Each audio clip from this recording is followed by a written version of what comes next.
Hello, world. Welcome to the High Paying Bastards. We are your hosts, Ian and Ari. Here, we will discuss anything related to video game culture, so please take a seat and join us.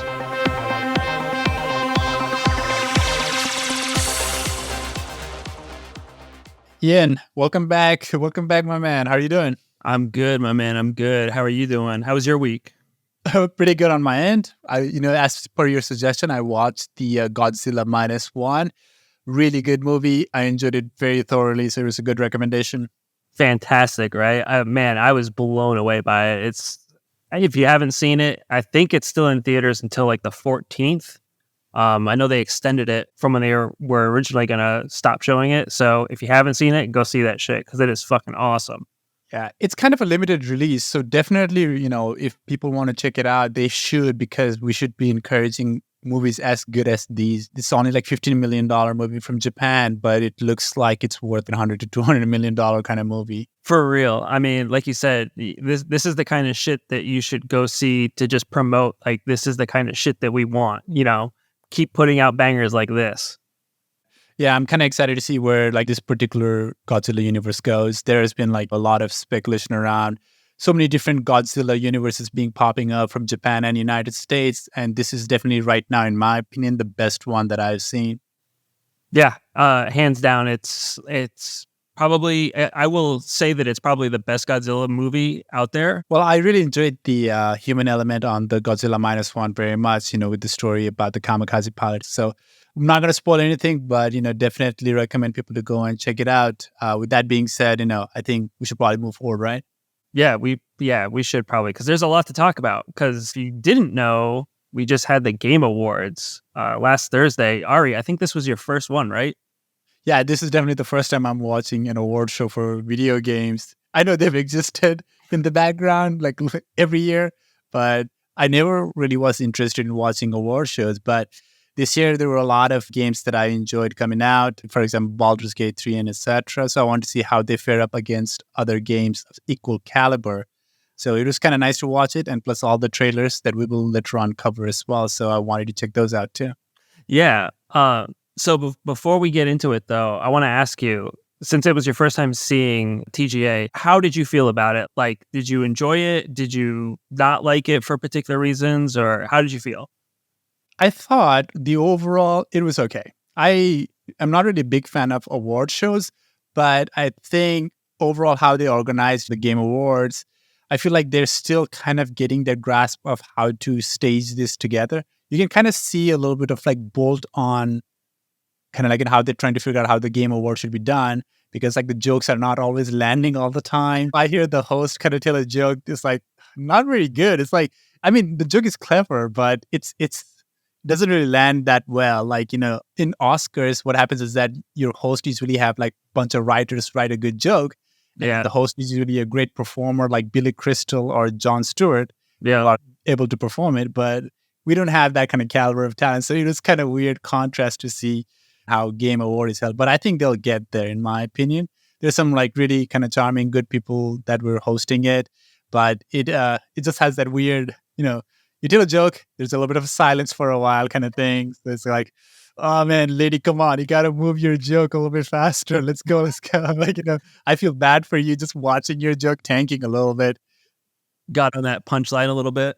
Yeah, exactly. I mean, Ian, do you watch Game Awards a lot, or? I think this is like my third or fourth year watching it. Usually I watch a streamer that's watching it, but, and I mean, honestly, this year, I wasn't a huge fan of it, and I know there's been a lot of kind of disgruntled. I wouldn't want to say like uproar in the gaming community about it, but there's a lot of people that just didn't like how this one felt. So yeah, I mean, to be fair, like you watch any award shows, Oscars, Golden Globes, Emmy, you'll have plenty of detractors no matter what the award show is. But that's why, like, I usually don't feel too strongly about it. It's just industry kind of coming together to clap hands and shake each other's hands and kind of give each other like pat on the back kind of thing. The best part about the whole award show, in my opinion, is all the new releases and news that kind of comes out of it. That's what I really enjoyed watching. Yeah, I mean, I know a lot of people enjoyed watching the reveals and stuff, but that's also like kind of the biggest gripe too, was that it focused too much on the reveals and didn't really give the presenters or the award winners enough time to really give a speech. I don't know if you saw some of that stuff, but Yeah, they're only allowed to talk like what, 30 seconds or 45 seconds? It almost felt like so short for everyone. yeah. And that's what a lot of people had issues with, was that the award winners just didn't have enough time to thank everyone that they wanted to thank. And that a lot of the awards too were kind of rushed, where they kind of rapid fired off a bunch of them. Uh, Yeah, just basically not letting enough time for developers to thank the people who worked so tirelessly on their game. I thought that was really unfair. That part, I'm sure like it's because, with Christopher Judge having like that 8-minute speech, they probably tried to enforce that this year. You should have at least given like 1 or 2 minutes to just at least thank a lot of people.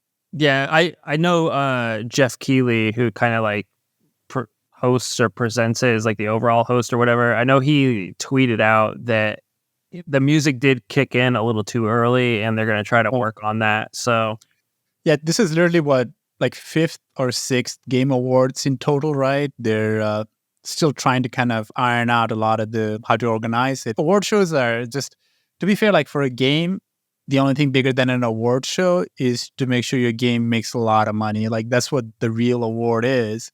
Everything else is just, congratulatory jerk off more than anything else. yeah, it definitely that. And I think the other thing too is with E3, that's largely kind of disappeared. And this is kind of, the TGA has kind of evolved into an E3 as well. So they're still trying to land their mark on the good balance between actually presenting and giving out awards, and also showing these new games and stuff. Yeah, I mean, overall organization standpoint, I thought the Game Awards was okay. For the first time watching it, like I'd never really had big expectations on Game Awards or anything. It gave me all that I needed. People still trying to figure out jokes, people still trying to figure out what games are coming up, developers thanking one another. That's all I really wanted to watch. Like, there are a couple of parts that, definitely if they had organized it a little better, like giving people more some time to kind of digest whatever they're watching. I don't even know what I exactly mean by that, but it was like 2 hour long, but just felt like not like enough of anything was being happening. Yeah, I kind of know what you mean. A lot of the games that they showed, which we'll get into, there wasn't, I don't know. The hype was kind of weird around it, but we'll get to all that stuff. You want to jump into some news that we got this week that happened the past week? Yeah, definitely. So let's start with the biggest news of all, right? We had right when we were recording last week, the release of GTA 6 trailer. I watched it. I thought, well, you know what? I'll ask you what you thought about it before I give my honest opinion on it. I mean, so it was kind of everything that we expected. Honestly, there wasn't really anything new, or because it wasn't like a gameplay trailer or anything like that. It was more or less just an announcement trailer. I will say that, it looks really, really good. As far as when you look at like the announcement trailer for like GTA 5 and like Red Dead 2, this announcement trailer for GTA 6 just looked phenomenal, in my opinion. But we'll have to wait and see some actual gameplay trailers and stuff before we actually get an idea of how it really will look. I think the overall feel of the trailer and the game itself is on par with like every GTA that's been coming out. So Yeah, I mean, gameplay, we can't really say much about it, but from what the trailer kind of shows, what do you think the overall story is going to focus on? And do you think that's something that you're interested in seeing? so there's been plenty of leaks out there and stuff, and I've seen some of them, and it does seem like that they're going with like a Bonnie and Clyde sort of deal, which I'm cool with that. I'm fine with that, especially because it's not as chaotic as having the three characters from 5. Because that was the one thing I didn't like about GTA 5, was that having the 3 different characters and like their specials that they all use. I don't know if you played 5 that much, but I played 5 a lot, and I know what you mean. I mean, their special power was not really exactly superpower kind of thing. It definitely made the gameplay a little bit more fun for me. I did enjoy that part. I think I might have disagree on that end, but when I was looking through the trailer, it wasn't really as hype building for me as I thought it would be. I looked at the overall trailer and I'm like, okay, you have your traditional kind of Grand Theft Auto story from what looks like it's going to be lower level criminals rising to the rank into an absurd world sometimes, and then getting to the top and etc. It's that's not a bad storyline no matter what GTA you play in. It's like every GTA is a similar kind of story, but Yeah. overall there's like enjoyment to that. There's like a little bit of a gritty crime while at the same time some goofy stuff happening at the same time. The thing about the GTA stories that had started to bug me after like kind of playing GTA 4, like Liberty City Starting Wars, is that a lot of the social satire they do, it's not very subtle. It's literally like, your burger place is called like the Fat American Burger or something like Yeah. that. Like, not really very subtle about the social satire that they want to do anymore. And you can see from the trailer, a lot of the trailer video portions are literally a copy of a real TikTok video or a real viral video and etc. Yeah. And you can kind of like, there are a bunch of like YouTubers who made a compilation comparing those two. And I was like, okay, I mean, you're just gonna do a lot of heavy-handed, because usually when you do that, you don't really say much about what is it the message and story is. It's just copying the real life in its own and then just making the exact copy. This time the copy was even more like astonishingly real life. Now, of course, you can't really gather a lot about the story from just looking at the trailer, but it definitely felt like this is where GTA is gonna find its useful rhythm, is just focusing on this heavy-handed parody and heavy-handed satire.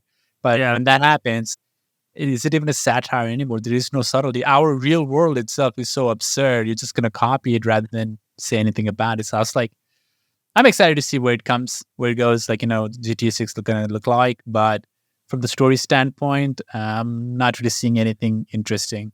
Yeah. I mean, as far as like the story or like what's to come of it, I mean, we'll see when it comes out, obviously.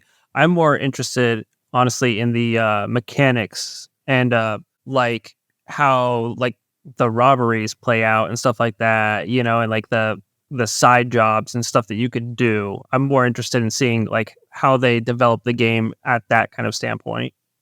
Agreed. I mean, I think you're much more better judge at mechanics than I am. I usually play video games literally for the story more than anything else.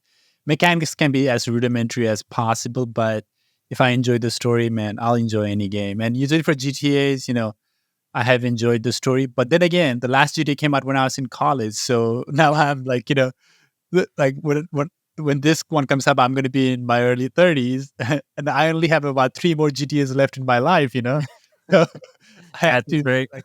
I hope the story kind of evolves as it has gone, rather than kind of sticking with that same heavy-handed satire. That's what I'm kind of hoping for. But I think when this game comes out, I'll probably be satisfied to play it anyway.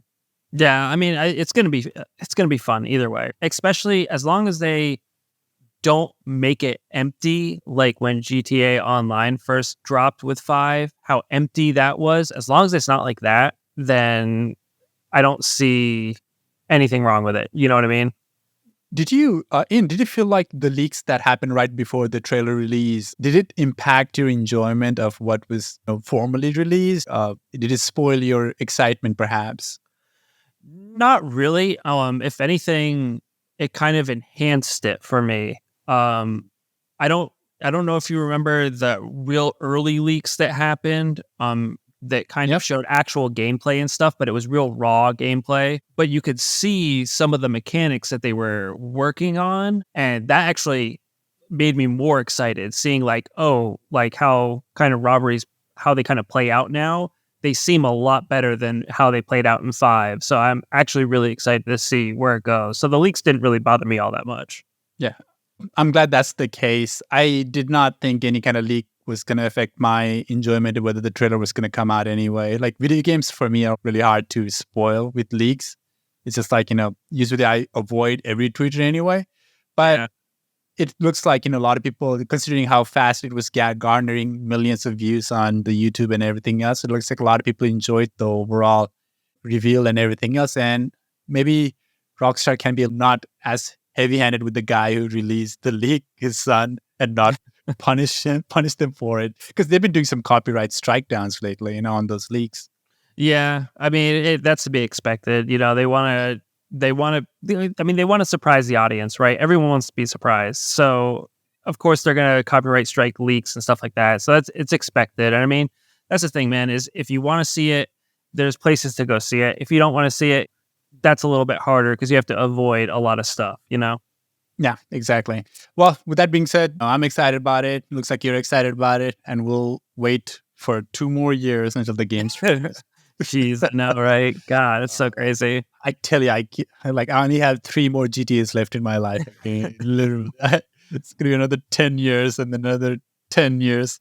Well, moving on from GTA 6, let's talk about the other big game that came out. Let's talk about the biggest game release of last week, the day before. The day before, man, I tell you, dude. So this is a game, I know you know this. I've been keeping my eye on for a while. Originally, when I first saw trailers for this game, like 2-3 years ago or something like that, the game looked really, really good, and the vision that they had looked really, really good. But oh boy, did that not fucking work out at all.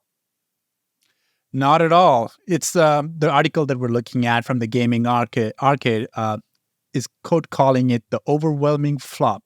It's the fastest and most extensively criticized game implosion of the year. And considering we had Golem that came out this year too, all those that came out, and it's going to be the one in the most recent memory, and it has just come out with huge amount of like server accessibility, just empty world, bugs galore everywhere, people losing their items while restarting their games, combat issues, the zombies Airphones. exactly, like you shoot zombie, it reacts like 2 seconds later. It's just, yeah, we can see the videos of all the things that have come out showing all the messes and bugs of this game all over YouTube. People are criticizing it everywhere, like left and right. And the studio, they released kind of like an apology letter for like how this overall experience has been from their end as well. I didn't see that, but okay. Yeah, it was on Twitter, and I'll tell you this, I kind of have a lot more sympathy for them than I think a lot of people online as they're criticizing it. I think I can see the point of view that they're trying to communicate where it went wrong, and I truly believe it. I know a lot of people calling it a scam, but Ian, I don't think this was a scam at all. I think this was a overwhelming failure, but I don't think it's a scam, man. You think they just bumbled it that bad? Here's my theory, right? This is how I think overall situation kind of played out. And of course, I'm just some normal asshole sitting on a most uncomfortable gaming chair in the world and just making this head canon. But this is how I think this whole thing happened. So last year to the early this year, they released those teasers that is blowing everybody's mind, saying, oh, this online MMO game with like zombie survival is going to be the next big thing. The graphics looks amazing. And they're releasing this teaser. Everybody is hyped up and excited about it. And they released that particular teaser, I think, because they were trying to find additional investors and funds to make sure that they can finance this game through the year and then release it. Like that's what they were hoping for. And it could have happened that way. It could definitely would have happened that way if that some of those news that came out regarding this game had not come out. For example, the one where they were comparing a lot of the trailer to the Call of Duty. Do you remember that one? Yeah. I remember that one. Like basically, frame by frame, it's the exact copy of Call of Duty trailer. And people at first are negatively reacting. It's like, oh, this game is just a patch on of, Call of Duty. You're just putting your asset on the same video and then saying it's your game, which I disagree because like you cannot just like, rotoscope a video game. You have to create your assets. You can copy the movements. It still takes a lot of work. So at first that news came out and people thought there's something wrong with this game. And people are speculating, oh, this is just like a scam. That's when like the first one of those words starts coming out. And then another news comes out where they're having trouble with the name the day before itself with this calendar app from Korea. So I didn't see that one. You told me about that. They were having issues with the name of it. Yeah. I mean, it's not a big news, but like as they were kind of piling up bad news for this studio, it just adds on to it. They were like, having a little bit trouble trying to convince people that this game and this studio has a potential. And then they released that another gameplay teaser, which they had to do with a more limited amount of funding because of all the bad news. They were not getting enough funding that they need to put their game in a position for proper teasers and proper marketing material. Now they're stretching their funding thin, and they released that particular teaser that came out around the middle of the year. You remember where like everybody was like, "Oh, this game looks not as good as the original teaser was supposed to be." Yeah, that one I think it showed more of the city, if I remember correctly, right? Yep. But it also showed like little bit of the gameplay, and Yeah. people were not impressed with that teaser either. Now, Inventory and stuff like that. They showed some of that stuff too in it. exactly, they did. And because they were already stretching their funding thin, they tried to put this teaser out. People are underwhelmed with it. Now that funding that they had is being stretched even thinner. So this marketing bumbling is happening at the same time, and people are getting less and less confident about this game. Now, come to this year, at this time of the year, they're in a position where like they have almost run out of all the fundings that they could get because they've already been overwhelmed with these bad presses everywhere and with this bad teasers, bad marketing. They're not able to raise enough fund to do much of a repair about it. And this studio is not like, Ubisoft, and it's not, BioWare or like big studios who can kind of just get additional funding from, other Yeah. sources. So Yeah. they're already stretched thin with this resources and funding that they have. Now they're at a position where like, listen, either we completely shut down or we do a one Hail Mary and just release the game.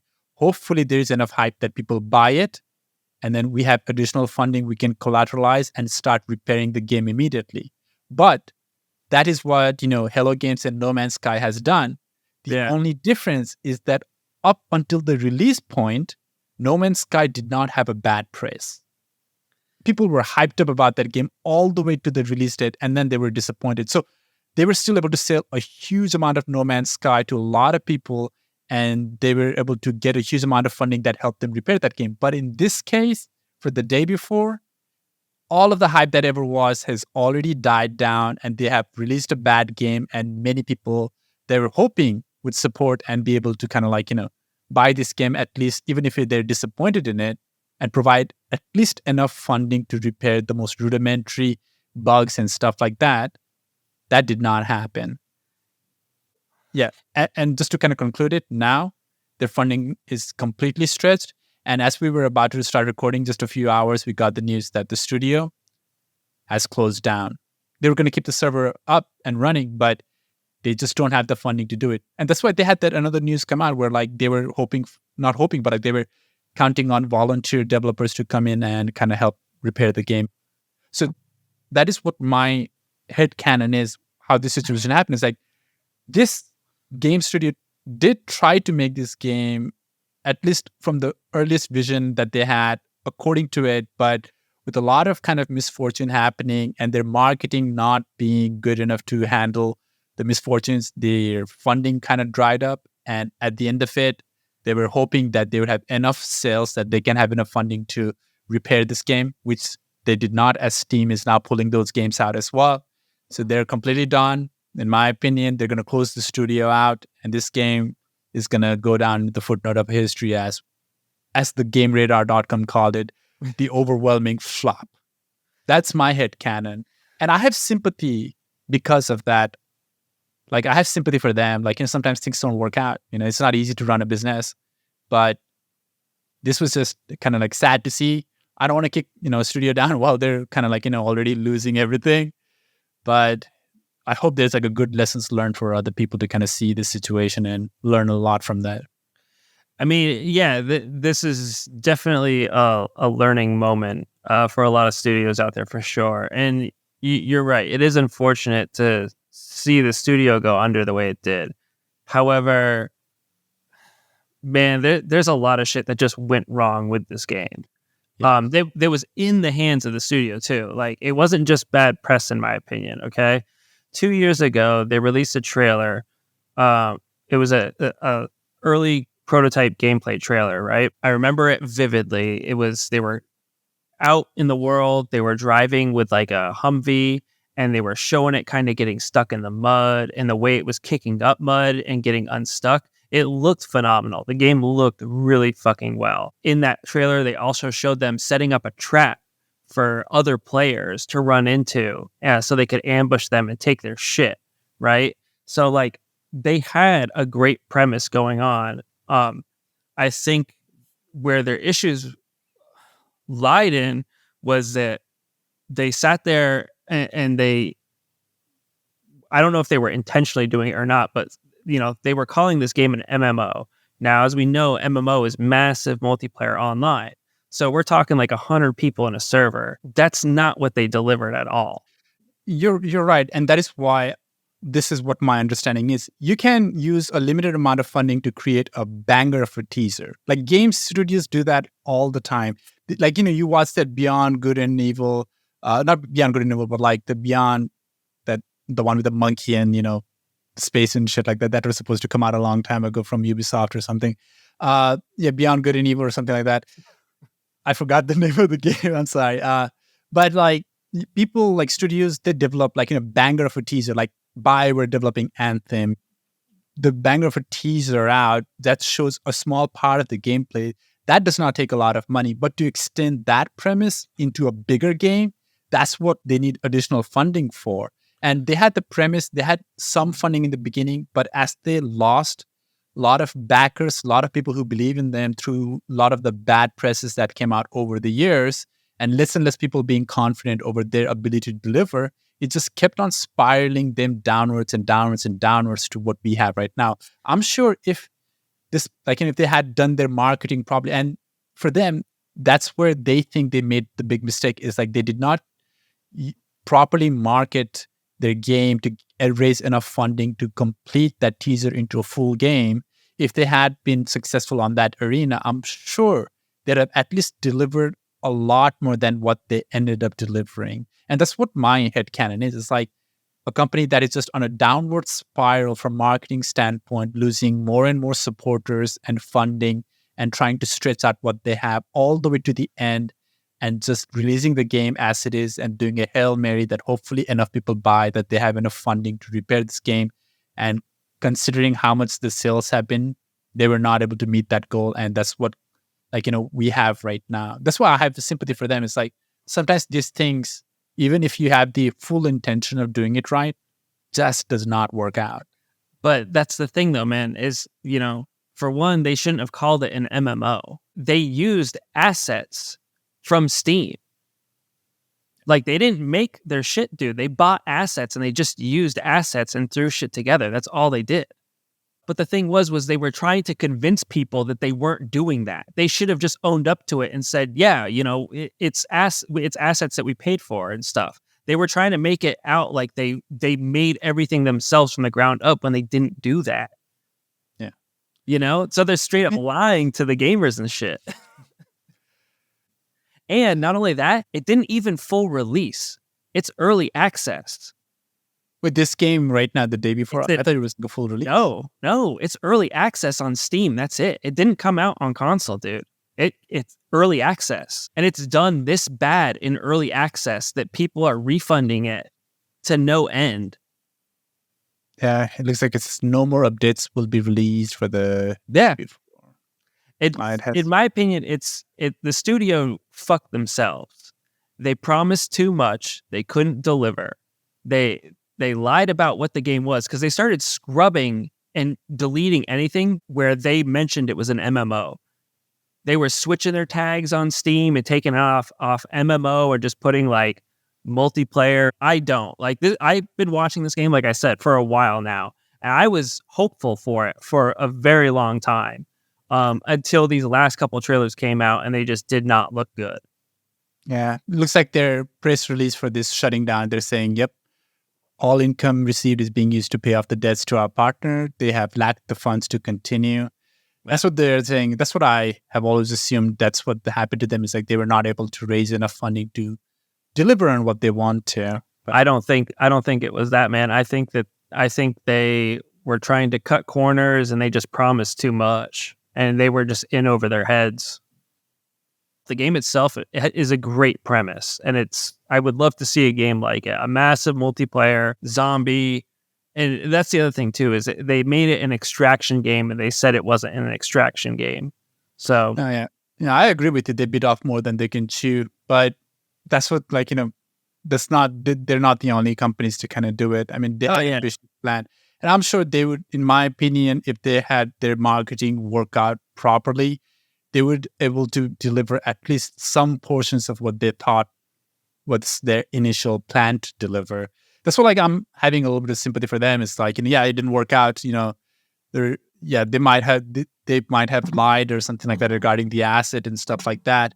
That one I don't know because that's the first time I'm hearing about it. But yeah, if they have lied about using the assets, they shouldn't have done it. They should have completely just come out and said, we're just using the asset right now.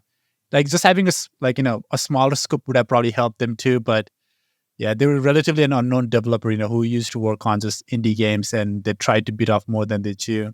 Yeah, I think that's like the biggest thing is they tried so hard to convince you that it was an MMO, that it wasn't just an asset flip and stuff. And like you said, their scope was just too big. They should have narrowed it down a little bit.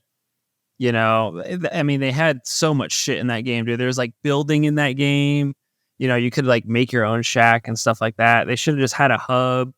I know a lot of people compared it a lot to the Division, and honestly, if it was a lot like the Division, just like kind of like zombies, I would have been down for it personally.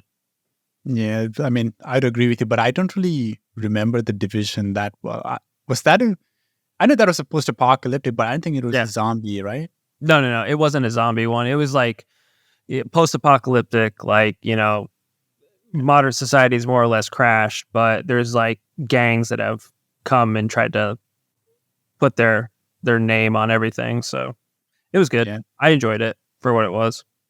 Yeah. I mean, well, the studio Fantastic is now shutting down. I didn't know that they were lying about the whole kind of Steam asset, but I feel my first gut reaction is just basically, this studio is already down.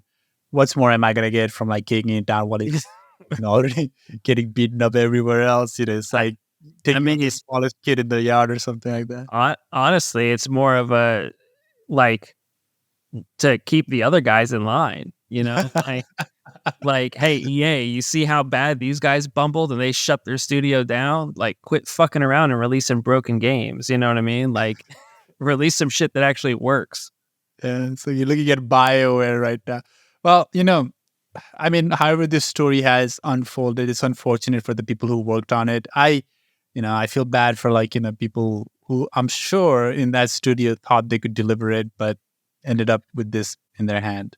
So I'll say this too, right? So that's the bad side of crowdfunding and just like not having support, right? Let's look at the positive side of it. This Star Citizen is a massively crowdfunded game, and recently it reached over $650 million donated. What the fuck, my guy? That's like 10 times the size of your average AAA games, which you can, it's like about 60 to 150 million to make something like an Assassin's Creed Valhalla. Yep. Like that's about 10 times. But this is what happens when, when a development team delivers on what they promise, right? Wait, hold up there. Let's be careful with delivered, right? Because Star Citizen is supposed to be delivered in 2014. That was the original delivery that they had. Now, we can kind of talk about it, and I don't hold Star Citizen against it because all the gameplays that I've seen of it, at least the ones that they have built, even though it's segmented portion of the full game, not really kind of whole experience itself, they're very, very good. Yeah, they have bugs and stuff, but let's not call it like this thing has delivered us what they were initially planning to deliver. Listen, I'm not saying it's the best game that's been ever made, right? But it goes to show you when it's gotten $650 million from just the people that have been playing it. You know what I mean? Like, and it is a game. You can play it. Like, it's not like the day before where it was just an empty whatever. They have been working too on a single player storyline as well with Star Citizen. So here's what I'll say on this one. The 650 million, I don't think that you can call it a donation, because to play this game, you have to purchase the virtual ship. Like that's how you enter into the gameplay. Yeah. Then you can play it, right? So it's basically a sales. Yeah. Let's call it what it is. It's a sales format that they have. It's a very unique and kind of heavy on criticism kind of sales format that they do.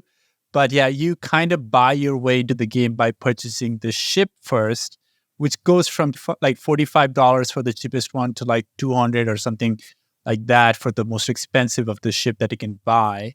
And this game has like areas that you can definitely play for long hours, definitely. But after $650 million and almost 12 years, and the fact that they were supposed to be delivering the Squadron 42, the single player experience, just like in a couple of years, at least like last year or so, which they have not been able to deliver yet. So I want to be a little bit more skeptical about what this thing can deliver, even though I've seen some more impressive things about it. So I'm having a little bit of a kind of like, sus, kind of like, my defense mechanism for getting, disappointed is kind of rising a little bit at the back of my head from this game. I mean, you should have skepticism nowadays with everything, right? Because we've seen countless games get released, even like saying that they're complete games, and they're obviously not. Cyberpunk. But hey, that game won the best ongoing award this year. Okay, yeah, fucking Christ, ongoing. Just repairing is ongoing now. Yeah, sure. Yeah, that's exactly what that means. I mean, you should always be skeptical of shit, though, right? And I mean, honestly, like you said, like the $45 entry price tag, that's no different really than buying like a base game, right? And then like you have your higher deals, you have your legendary edition one, which is going to be $100 or some shit, right? So true. Absolutely true, Ian. But like that's where like the comparison is a little bit more sus, because I'm supposed to be getting a base game. I'm getting a fragment of a game. That's where like, a little bit of a problem is like I'm paying $45 or whatever for a fragment of what is supposed to be a full game, right? I mean, I guess, yeah, but there's a lot that you can do in Star Citizen, and I've looked into Star Citizen a bit, and it's more of a game than the day before. It's all I'm saying, like yeah, I'll agree. Like if you're a game studio that is still raising money year, like month over month, like in November they raised about $28 million. That's because you have backers who see what you're doing and like what you're doing and want to continue supporting it. So you're right in that sense. Like, it is not like an empty promise. It is delivering some stuff because it still has backers who are continuing to support it. And I've seen a couple of the gameplays and stuff like that, especially like, what is that, persistent exploration or something like that. And the game mechanics are very, very complicated. I think more complicated than your traditional games allows you to be. Like, if I want to drink a bottle of water, I have to take off my helmet first and then drink a bottle of water. Yeah, like that's how like detailed it is. Yes, it is very, very detailed for sure. So when this thing comes out, when I'll be like 70-year-old, I'll be ready to hit a place. By then it has raised like, $4 billion in funding or whatever.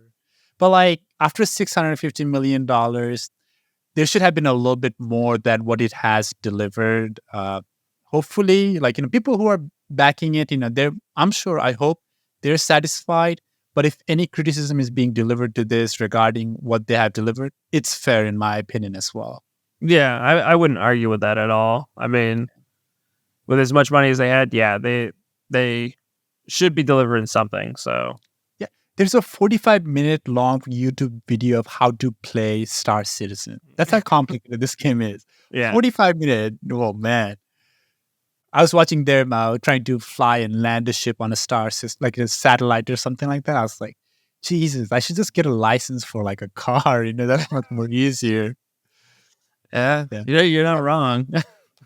Exactly. But we'll see how it goes. That's what I'm saying. It's like, I hope all the people who are backing it, hopefully they're satisfied. If they have criticism, it's valid criticism too. Yeah. But we'll see where it goes. Their goal are definitely ambitious. Hopefully it's not too ambitious, but they're ultimately trying to pull, like, some game studios, smaller game studios have kind of suffered through it. This weird thing is like, other news that comes out about Star Citizen Studios, the Cloud Emporium Games, the CIG, is that it's, it has actual institutional investors as well that have pushed its valuation to $400 million studio back in 2020. There are a lot of private backers as well, not just crowdfunding now. So it's kind of weird that they are continuing with the crowdfunding despite having, actual private funding that are supporting them right now. Yeah. And also the fact that they're paying dividends about a dollar 18 cents per share dividends, which is pretty decent amount of dividend in my opinion per share. And also like it's about $1 million. It's just pretty small, but still you're paying dividends from a company that has not delivered its full product yet. It's adding a lot of kind of suspicions around it. Funneling money. I don't think it's funneling money. I definitely have hey, scam alert kind of thing going on back in my head. Although this game has this studio has delivered some stuff, but in my opinion, not something worth $650 million. Yeah, I bet. I can see that for sure. Yeah. Well, with that being said, I think we've covered all of our news. We can move towards the Game Awards. Game Awards. All right. So continuing with the Game Awards, Ian, did you watch it? Yeah. Oh yeah. Watched the whole, what was it, 2 hours of it? And hell yeah, 2 hours. Did you enjoy it? Yeah, I mean, I didn't enjoy it as much as last year's. Last year's, I feel like it was a little bit better. Maybe just because like the games. I think because like Elden Ring was nominated a bunch, and I can't remember what else was last year. But I feel like last year's was a little bit better than this year's. But this year's wasn't terrible, in my opinion. What about you? I this is my first game award. Sorry, yeah, I hit a fucking mic again. Yeah. Yeah. This is my first game awards that I ever watched, and I'll be honest, I enjoyed it very much. I'm not really expecting like some Oscar level of program, or something like that. But overall, it was like kind of tongue in cheek. It's not too serious. People enjoying it. You kind of get to see a lot of these announcements, reveals, and I enjoyed seeing those nerdy little developers come up to the stage and accept their little awards. Usually they get to hide behind their computers, but now we get to see them in front and see what kind of people actually make our games. Yeah. So it was kind of nice to see. Because when you watch the movie awards, you see these actors, you're like, I don't know these actors or like singers in Grammy because they're in front of the camera all the time. You don't really get to see a lot of people from behind the scenes. And a lot of the games, in my opinion, are all behind the scenes.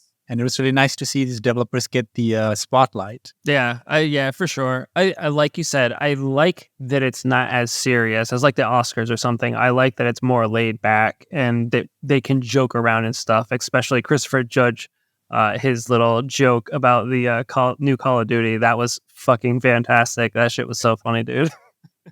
Yeah, I thought so too. But did you hear a couple of the news that some of the developers were like, they didn't take it offensively or anything, but like they're like, that joke hit a little bit. They tried to shoot back and didn't hit their mark, in my opinion, but neither here nor there, right?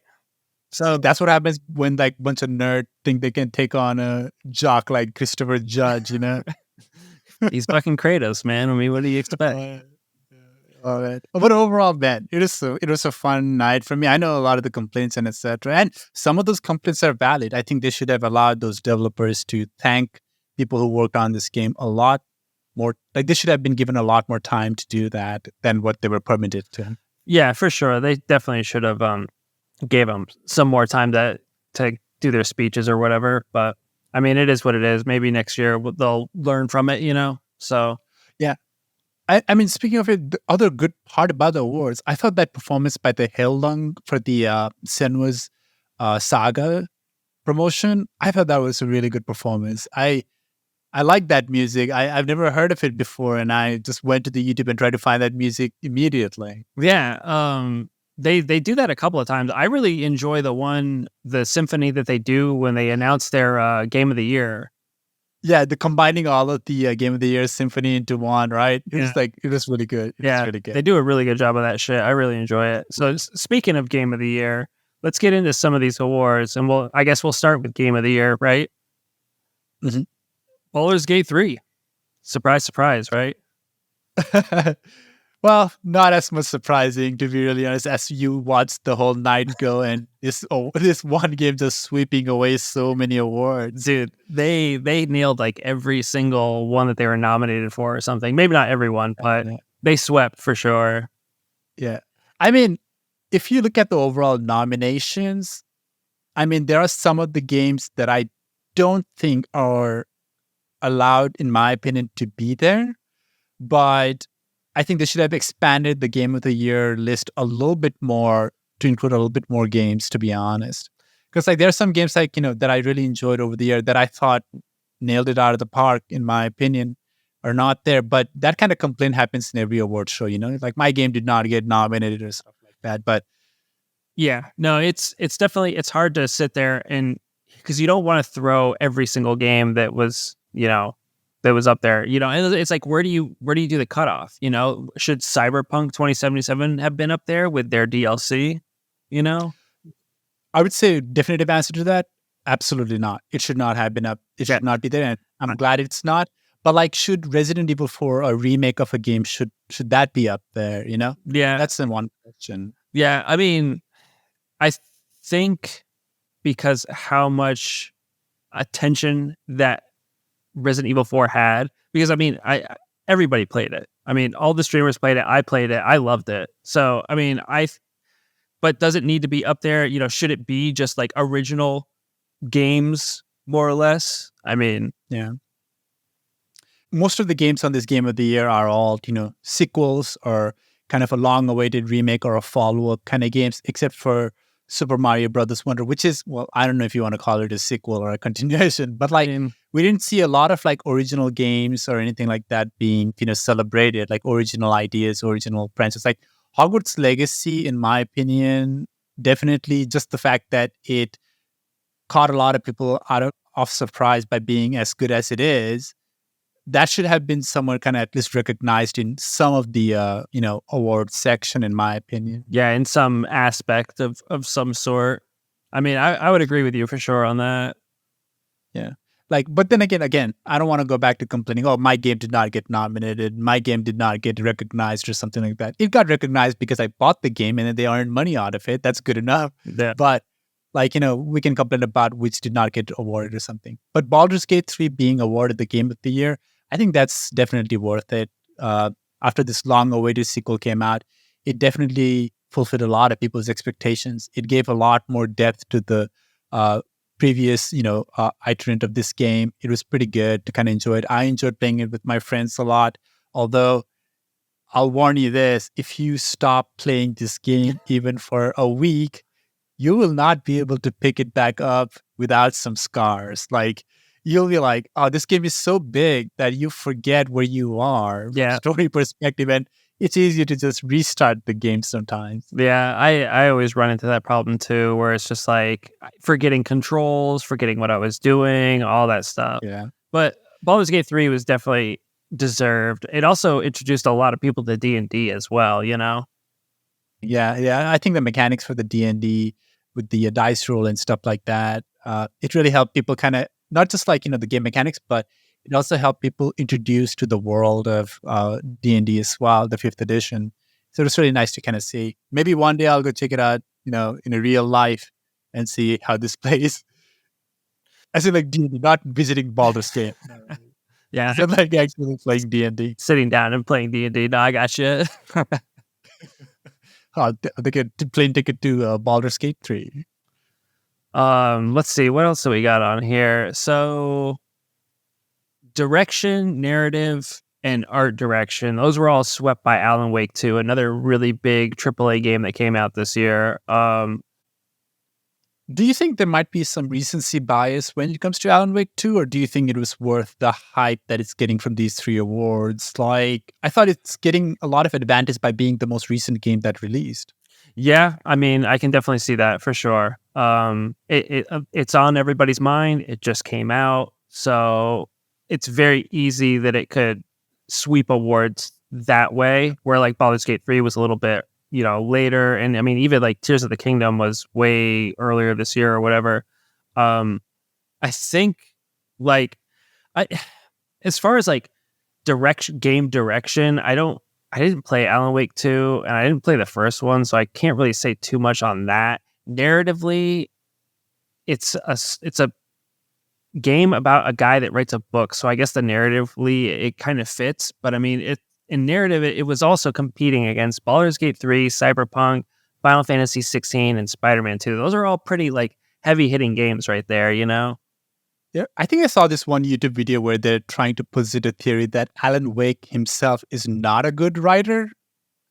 Like He's a fucking Alan, shithead writer. like he's not a very good writer at all. So like I don't know, like it's an interesting video to watch. Definitely go check it out. But like yeah, like the game direction, narrative, and art direction, I don't really know what exactly they're awarding in that end because you can make a case for all of the nominees as well. Like when you Yeah. look at art direction, Lies of P looks absolutely beautiful. It looks so good, especially considering the movements of the NPCs is exactly like a puppet movement. It is like, you have to put a lot of detail on those kind of things. Like art direction wise, Legend of Zelda is really good too. It has a very unique look. In my notes, that's exactly the two that I put should have gotten it. Was Right. Yeah. Liza P and Tears of the Kingdom. I feel like those were a better fit for art direction than Alan Wake 2, personally, but Exactly. And from narrative standpoint, Marvel Spider-Man 2 has, in my opinion, really good narrative. yeah. I mean, Alan Wake has a more complicated narrative. I'll give him that. But like, I, I mean, there is not really a disagreement. I mean, they got the award. Congratulations to them, right? But Yeah. I just wish there was more diversity over how like the award is being distributed, considering Alan Wake has the most recency bias that helps it a lot, especially considering it's the global media and influencer kind of playing part in awarding these things. So I thought like either you have to be a really big game that came out or you have to be the most recent game that came out in order to get most of these awards. Yeah. I feel like a lot of times with TGA and stuff, the closer a game comes out to TGA, the fresher it is in people's minds. So you have a tendency to win more awards because you came out close to it and people recognize it more. Like, and here's another one. So best audio design, right? Hi-Fi Rush Hell yeah. got that. Th- that is perfect one. I'll think give so? it that. Absolutely. Hi-Fi Rush, like your gameplay depends upon the musical cues. Like how you attack and etc. It kind of like the music itself is kind of a critical part of it. And it is seamless on how it does it. Yeah. It's very, very good. I've seen the gameplay. Hi-Fi Rush should get every award based upon music and score, in my opinion, because it's the music is the gameplay for Hi-Fi Rush. Yeah. I know it is definitely heavily influenced by the music of the game and stuff. I almost thought though that like, I don't know, man, you got Dead Space up there, which, audio design with Dead Space, I mean, it's a well-known horror game and it really pulls you in, and audio design is really good for that game to pull you in. I guess maybe where it's more of a remake than rather than it coming out for the first time, Yeah. I think the remake part, it doesn't look like it affected them nominating anything to it, like Resident Evil 4 being nominated for the Game of the Year kind of thing. Yeah. I think I'll say this, the Dead Space and Resident Evil 4, the way they remade it is like making a whole new game on its own too. So I can kind of see their perspective on that end. But yeah, on the audio design for like anything related to music and stuff, Hi-Fi Rush, in my opinion, is definitely a novel and very innovative way of using it in the gameplay. That's why I think it deserves more encouragement. Like, not saying that, Dead Space doesn't have good audio design. It does. Like, we've seen a couple of those gameplays. I haven't played it, but like, I absolutely enjoy kind of like, watching horror movies on YouTube, somebody else playing it. But like, yeah, it has very, very good, like, sound design. But so did, what's the one we played, the Protocol? Shoot. Callisto Protocol, right? Yeah. Yeah. That one is very similar to Dead Space. Like, that game should have been at least kind of. That one had good audio as well. Exactly. At least on the best performance, they should have let my man Josh Duhamel some recognition there. I'm just kind of sad to not see that. Yeah, he did good in that one, but it's too bad the game kind of panned out the way it did. It wasn't bad. It wasn't bad. Yeah, you and I enjoyed it when you played it. Yeah, it's actually pretty fun. But yeah, but like kind of moving down towards when we're talking about the well-deserved awards. The best performance for Neil Newborn for like I think he played the Astarian character. Yeah. I think he got that one. You can hear like there's a lot of effort that he put in for that one. He deserved that. And oh yeah, for sure. I don't use that character much when I play Baldur's Gate 3, but I know everyone loves Asterion. Yeah. He did a really good job just becoming that character or bringing that character to life, rather. Yeah, and plus, like Asterion is like probably everybody's favorite fan fiction character too. Probably go up and look it up. Yeah. So yeah, I mean, it's a very popular character. I'm glad, and it sounds like a very new name as well. Neil Newborn. I'm glad he got the recognition, even though Idris Elba was his competitor. Yeah, I mean that's I mean you're going up. It's a tough. Yeah, you're going up against like actual movie stars, So Yeah, yeah. I think overall in that best performance, there were some really heavy hitters. Like Ben Starr was pretty good. I remember from the Final Fantasy 16, the main character. yeah, And Cameron Monaghan, that guy's gonna get the live action version if they ever decide to do it. yeah, for sure. Now, and then there are some awards here that I don't understand what exactly they're awarding. You see this innovation in accessibility? Yeah, I saw that What one. what the hell So is that award? So when I hear that one, I think more of like The Last of Us 2, all of the accessibility options that game offered. I think it's more like that. Where It says right here. Okay, I'm looking up right. It says recognizing software and or hardware that is pushing the medium forward by adding features, technology, and content to help games be played and enjoyed by an even wider audience. yeah, so kind of like how The Last of Us 2, like the accessibility options for that one. Mortal Kombat 1 has some really good accessibility options where like you have AI or someone reading out the moves to you and stuff. So So it's saying like more people with like disabilities. it's making it it's making it easier for a lot of people who have like disabilities that would otherwise prevent them from playing video games can play video game. Yeah, basically. Okay. I mean, I didn't play Forza Motorsport, so I don't know exactly what they put into it as far as like, Because like it's weird because like I think this is the one where like the developers were saying we did a lot of innovations that allowed a lot of people to play this game. Even like blind people can play Forza Motorsport. I mean, I'm all for it. But the more people that can play video games, the better, in my opinion. True. A racing game being played by a blind person. Hey, blind people, they drive cars and shit too. So They do? yeah, I mean, What?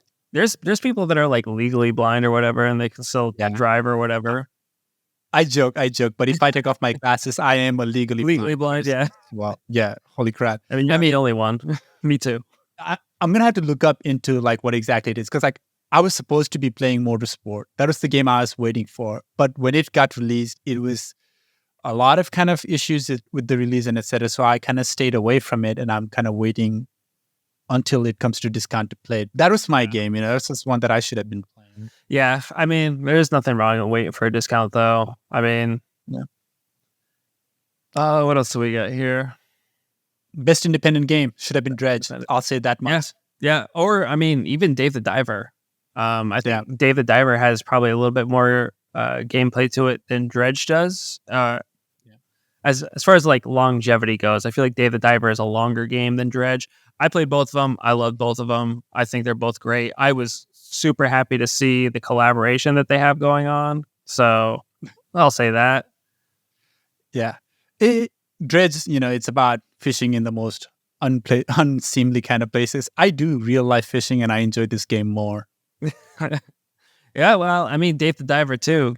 You're fishing with a harpoon gun, so I didn't. Speaking of Star, too bad I don't even know what that one is. Really, I don't know how to swim, so I can't relate to Dave the Diver. All right, best mobile game.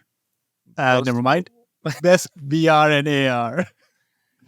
Mobile game. Let's look at that. Let's look at that real quickly, right? I don't know any of these game at all. I don't play, but there's a Monster Hunter now that came out. I know you're very close to Monster Hunter kind of stuff. What do you think? I mean, as far as like popularity and stuff, I see the Hanakai Star Rail, however it's pronounced, because that's part of the Hoyo universe, which I believe is Genshin Impact. Genshin Impact. So it honestly, it makes sense that it won, in my opinion. Monster Hunter Now was made by Niantic, or which they did the Pokemon Go. So Oh yeah, it's very close to how Pokemon Go plays, from my understanding. I haven't played it, but um, I can see how Star Rail won because it's part of the Genshin Impact universe. So no yeah. surprise there. I think the mobile game, it should be a little bit more expansive in like what other categories can, because I was looking at the kind of like a report regarding the gaming industry, and mobile game is one of the biggest platform where video games are being played. And I Yeah, know I don't personally play mobile games, but it is very popular with people who are not, as into video game like you and I are, yeah, yeah, yeah. but they would rather use the mobile phone for it. Yeah, and it's huge too. It's such a huge market. Yeah. To be fair, though, if they play mobile games and only mobile games, they probably don't really give a shit about Game Awards. Yeah, probably not, but Yeah. And the VR and AR, yeah, Resident Evil that's Village VR mode. yeah, that's good enough. I think the Formula One 2023 VR should be kind of considered in that one too. But there's already Gran Turismo, which is pretty good too. Yeah, I was gonna say. I mean, Gran Turismo. I think either one of those two. I'm happy to see Resident Evil Village take it, though.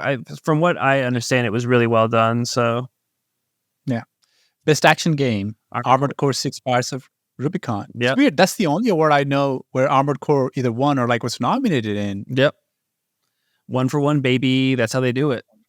One shot. 100%. Yeah. Yeah. I mean, honest, like out of what they have there, Remnant 2, Hi-Fi Rush, Ghost Runner 2, and Dead Island 2. I mean, Armored Core 6 is probably the better contender out of all those. Um, Yeah. Dead Island 2 had some issues when it first came out. Ghost Runner 2, it's a very niche type game. And I feel like the same thing with Hi-Fi Rush and Revenant 2, right? Hi-Fi Rush, we know it's kind of more of an independent one, didn't really get a lot of exposure. And the same with Remnant 2. Remnant 2 wasn't really advertised all that much, I feel like. So, Yeah. It kind of came out. People said it's Souls-like, and then it kind of went away. yeah, exactly. So, I mean, it makes sense that Armored Core 6 would have taken it. So, happy to see it. I mean, FromSoft, we'll give it up. Yeah. We can skip a couple of these that I think we have already kind of covered here, but I'll kind of go towards the, the fighting game one, Street Fighter 6, Capcom. That's a well-deserved one. I think that's a well-deserved because it's a different way of doing a kind of fighting kind of games, in my opinion, like a online version where you can kind of like go around beating people up. I think that's how real life should be too. Like you go around challenging people for a fight and not get worried about getting, lost it or anything. You can Yeah. use power moves. You can go to like different dojos, learn their stuff. Like at Chun Li's dojo, learn her move, and then defeat other dojos with it. Like I wish real life was like that. Yeah, I mean, Street Fighter 6, they definitely tried something new and it worked for them. Mortal Kombat 1 is it's the same old Mortal Kombat, you know what I mean? It looks really good, don't get me wrong, but it's the same old shit. So Street Fighter 6 really went out of their way to try something new and it worked. So, Mortal Kombat 1, even from the visual perspective, it looks like a continuation of Mortal Kombat X. Right? yeah, yeah, It's yeah. basically kind of like the same kind of story, also the graphics wise. Going towards the best sports and racing, nah, Forza Motorsport, I don't think that's the one. I think it should have been F123 in my opinion. Even Hot Wheels Unleashed 2 looked really, really cool. But the fact that you're combining sports and racing in the same one, and like 4 of those are racing and only one is sport, I Yeah. think is a little bit of a disservice. They should have probably split that category because the wrestling one was pretty good too. NHL. Exactly. They have pretty good other sports gaming as well. But I think Formula One 2023 was my definitely favorite racing game this year. I should have to check out the Forza Motorsport, but there's a hesitancy on my end why I'm not doing it because of all the issues that came out during its release. Yeah, I know you talked a lot and you were waiting a lot for Formula One, so I know it's kind of a low blow for you not seeing that one take it, but as always next year, I don't have 2 cents in this one really, so I'll let you take it. Here's the one with this that you might have some sense in it. Best adaptation. Best adaptation. Did you watch any of these? Castlevania Nocturne, Gran Turismo, The Last of Us, Super Mario Brothers movie, and Twisted Metal? No. I have the Super Mario Brothers movie. Yeah. I've heard it was really good. I have not watched it yet though, but I do have it. Yeah. So I have watched most of them except for Super Mario Brothers movie. So You it's like saw you're filling up the gap. you saw Gran Turismo? I did. It's a sim racing movie, dude. So did you enjoy it or no? I didn't talk. Uh, no, No, no, it no, was okay. okay. It was okay. Like for like a video game adaptation movie, it was pretty good. It doesn't treat like people who play sim racing like they're a bunch of loser or something like that. Like Yeah, how they use like video game movies all the time. It was a pretty good movie. Enjoyable enough. The racing scenes are really good. The sim racing scene is the one where I felt so connected to the movie. But I was watching this guy's rig. I'm like, this guy is not some guy from the streets like they're trying to portray. This guy has about $2,000 worth yeah, of sim rig. Like that is not a lower class kind of thing, dude. That's a you need to have a little bit of family cast to do it. They're trying to portray him like an underdog with nothing and then rising up through the rank, but you can't have a $2,000 sim rig be considered poor. yeah, The Castlevania Nocturne, I watched it pretty recently. It's not a full story, but it's pretty good. The fighting scenes and everything is okay. It's not as good as the Castlevania anime that came out, a couple of years ago with like Richter Belmont and stuff like that. yeah. I heard that Um, was decent. that one was really, really good. All of the seasons on that one is good. Nocturne is not as good, but it's pretty enjoyable too. Last of Us, it made a pretty good. It won the award here, best adaptation. It was really, really good adaptation as well. Twisted Metal is the one where I'm starting to watch right now. First few episodes, Mm. I think it's definitely worth checking out. It's the one with the Anthony Mackie in it, and it's actually not too bad. It's definitely worth checking out. Cars and Guns, it's pretty good. Yeah, you can't go wrong with that, right? Exactly. I think the Last of Us though, it's kind of deserved for taking that one because it did make waves. Yeah, and the next one, the most anticipated game, I think this they should have just skipped this one completely. To be really honest, like this is a very unnecessary in my opinion because it's just saying this is the game that I hope is coming out the most. I don't think it makes much sense. Yeah, considering like you could have thrown any one of the games that was announced for most anticipated game. I don't know. It's a silly category for sure. Yeah. Yeah. I think this one is probably one of the ones where it was allowed like normal people to vote as well. Okay. Maybe that's why, right? Yeah, Maybe yeah, that's why. The content creator of the year, interesting. Don't worry, Ian, you and I are going to be there one day. yeah. Probably not me. I think I cuss a little too much, but No, no, no. We're going to have like a not safe for work. Don't worry, I'll censor it. I'll yeah. put some French word instead of your cuss word. Iron Mouse. And then just yeah. Iron Mouse, I have not heard of them, but you know what? I think it's a good idea to check them out, to be really honest. What do you think of Iron Mouse? I don't watch her content, so I don't really have much of an opinion either way. So All right, yeah, I've been looking for like a good streamers to watch for a while now, so definitely gonna check out these nominations and etc.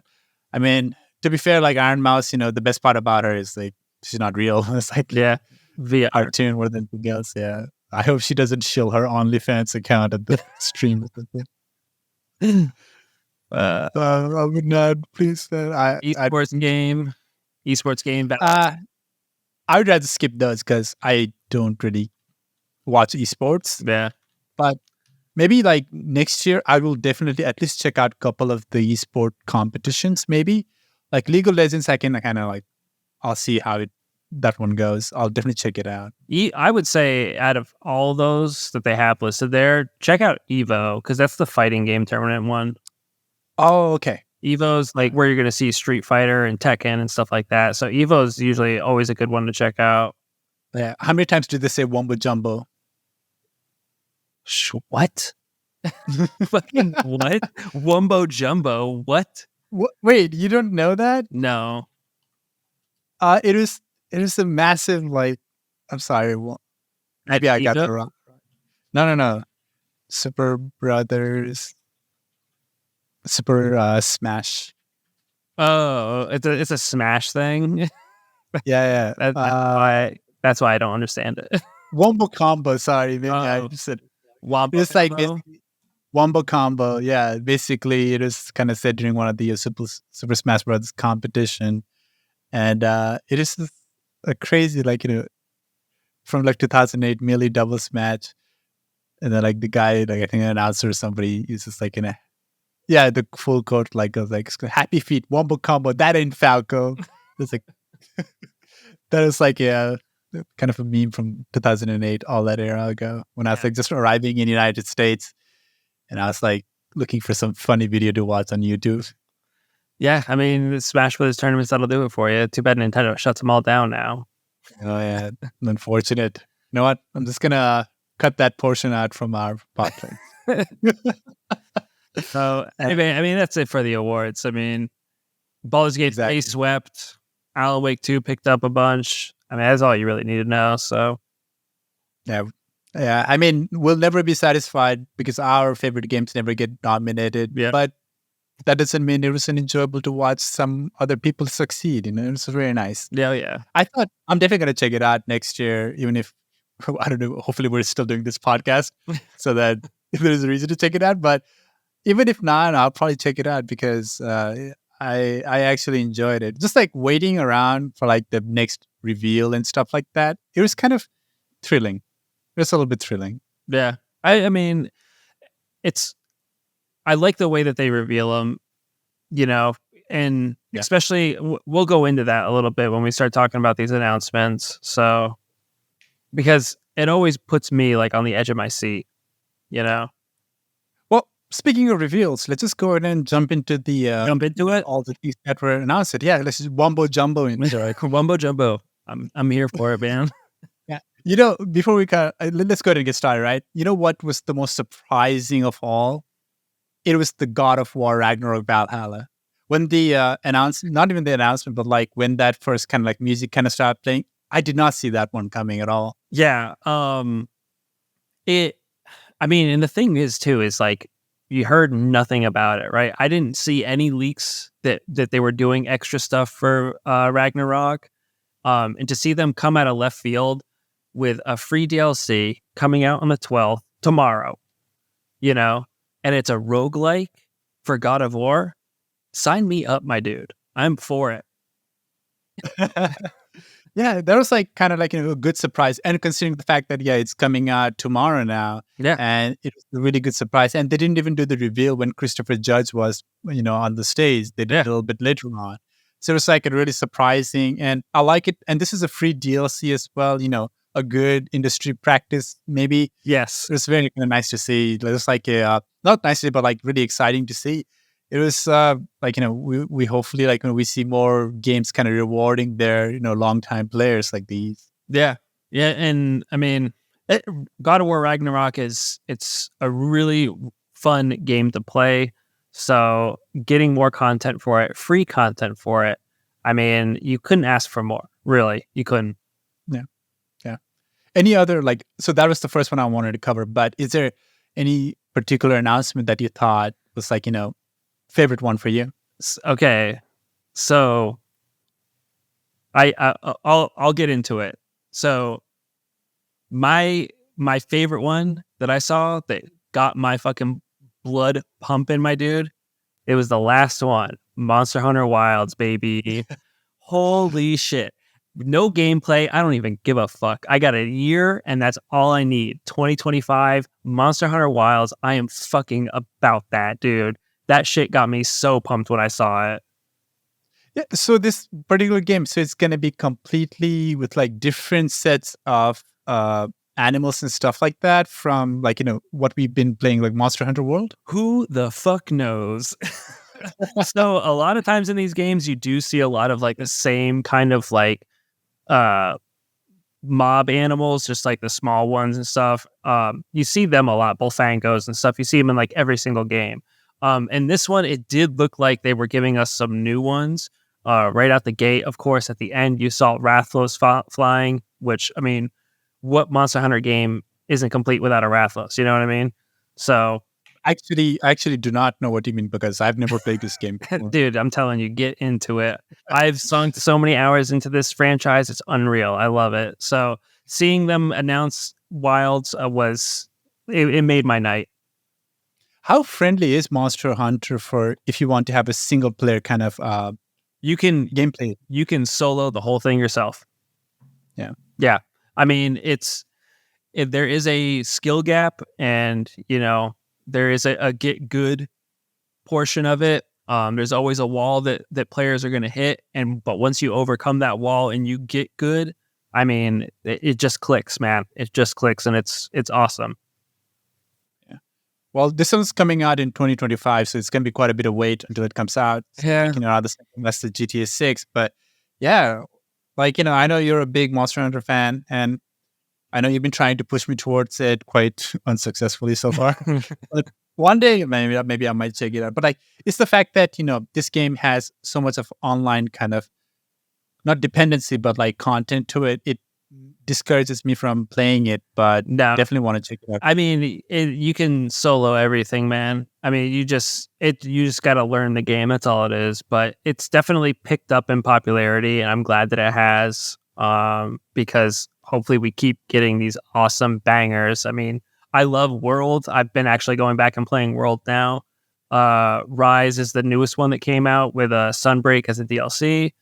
Rise is good. Don't get me wrong, but there's just something about World that I just like more. So, well, Rise was released on Nintendo Switch, wasn't it? And so it has kind of a limited scope and kind of graphical elements to it. Initially, it was released on the Switch. I think they released it for console and PC, other consoles and PC later. But initially, yeah, it did come out for the Switch. So, yeah, there is some restrictions there, of course, when you come out for the Switch.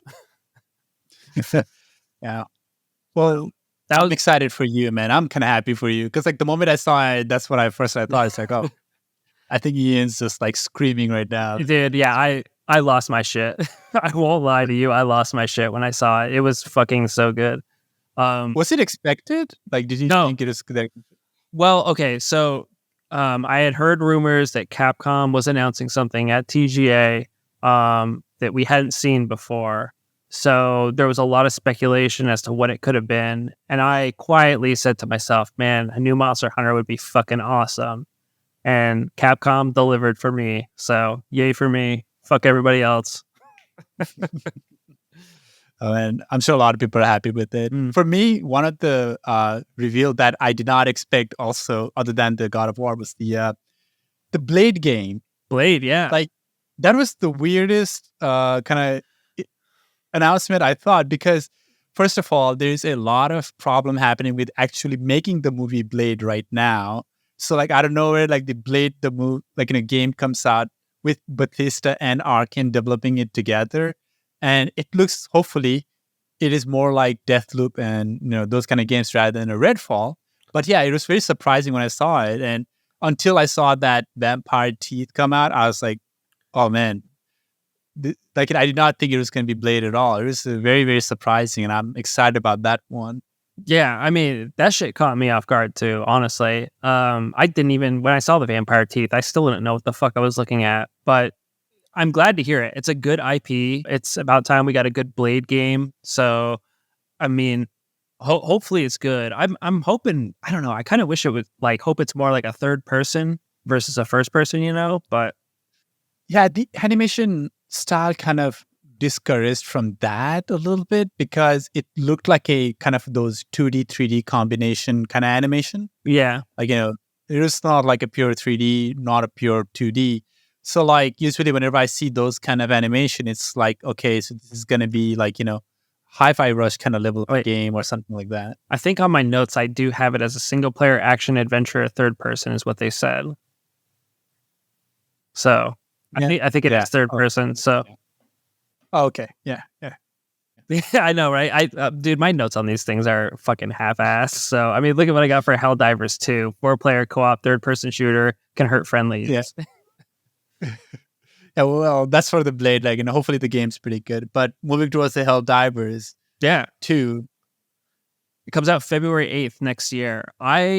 So this is one I've been keeping my eyes on. It looks interesting and it looks a lot of fun. It reminded me a lot of Starship Troopers or EDF, Earth Defense Force. The biggest problem I see with it right now is that supposedly, from what I've heard, it's going to be a games as a service, which I don't care for.